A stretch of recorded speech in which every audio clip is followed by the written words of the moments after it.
UP की योगी आदित्यनाथ हुकूमत मुजफ्फरनगर फसादात मामले में इल्जामात का सामना कर रहे 3 बीजेपी लीडरों के खिलाफ केस वापस लेने के लिए अदालत पहुंची है। बीजेपी लीडर संगीत सोम, रुकने असेंबली सुरेश राणा, कपिल देव और साध्वी प्राची के खिलाफ मुकदमात वापस लेने के लिए अदालत से रुजू किया गया है। इन लीडरों पर इश्ताल अंगेज तकरीर करने और हथियारों से लैस हुजूम जमा करने और मजहबी मुनाफरत को हवा देने के इल्जामात आयद हैं।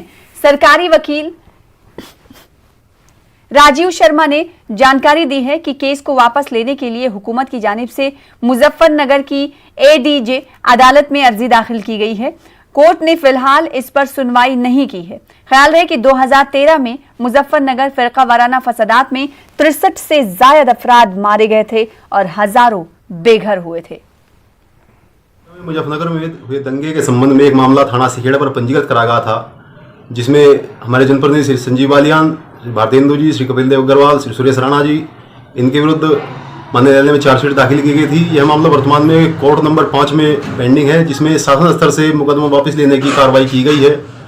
अभियोजन को यह पत्र माननीय जिलाधिकारी महोदय के माध्यम से प्राप्त हुआ। उसमें 321 की एप्लीकेशन हम लोगों ने कोर्ट नंबर 5 में मूव की है। उस पर कार्रवाई अभी तक पेंडिंग है। जो भी भविष्य में इस पर एक्शन होगा उसमें आपको अवगत कराया जाएगा। 2013 में मुजफ्फरनगर।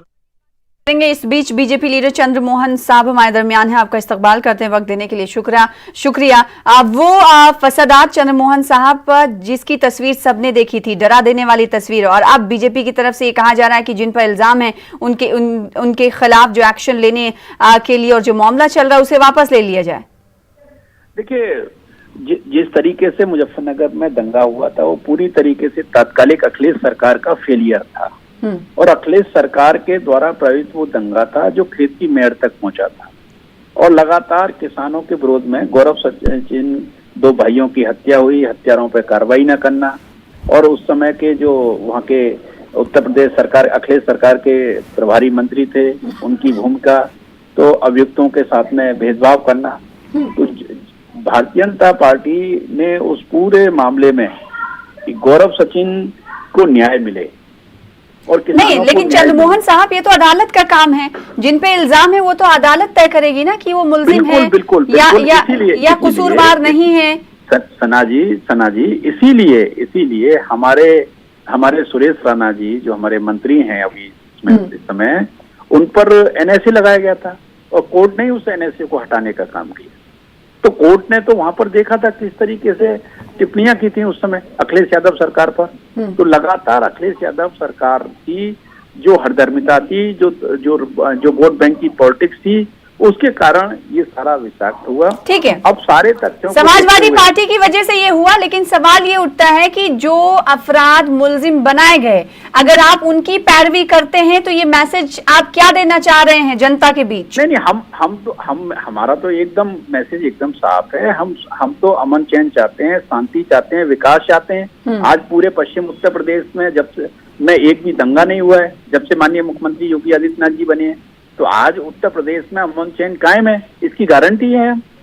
आज पश्चिम उत्तर प्रदेश में पलायन नहीं हो रहा है, इसकी गारंटी हम है। तो आज दंगे क्यों नहीं हो रहे हैं, आज पलायन क्यों नहीं हो रहा है? ये तो अखिलेश यादव जी ने, जो सरकार के द्वारा प्रायोजित दंगा था, सरकार ने दंगा किया था और सरकार का दंगा था, सरकार के शामिल लोगों का दंगा था। भारतीय जनता पार्टी के लोग पूरी तरीके से निर्दोष थे, उनको फंसाया गया, उनको जेल पे में डाला गया। लेकिन सर, ये तो सब जुडिस्ड है मामला, किसने दंगा किया उस पे बात करना मुझे लगता है कि हम जबानी तौर पर नहीं कह सकते, लेकिन जो मुल्जिम है उस हवाले से तो हम कह सकते हैं कि अदालत ने इन्हें मुल्जिम ठहराया है और इस हवाले से केस दर्ज है। अगर उन्हीं के खिलाफ आप ये कहेंगे, अदालत से रुजू करेंगे कि इन तमाम के खिलाफ केस वापस लिया जाए, तो मैं आपसे सवाल यही कर रही हूँ कि इसका मैसेज लोगों में क्या जाएगा कि वो लोग जो मुल्जिम बनाए गए।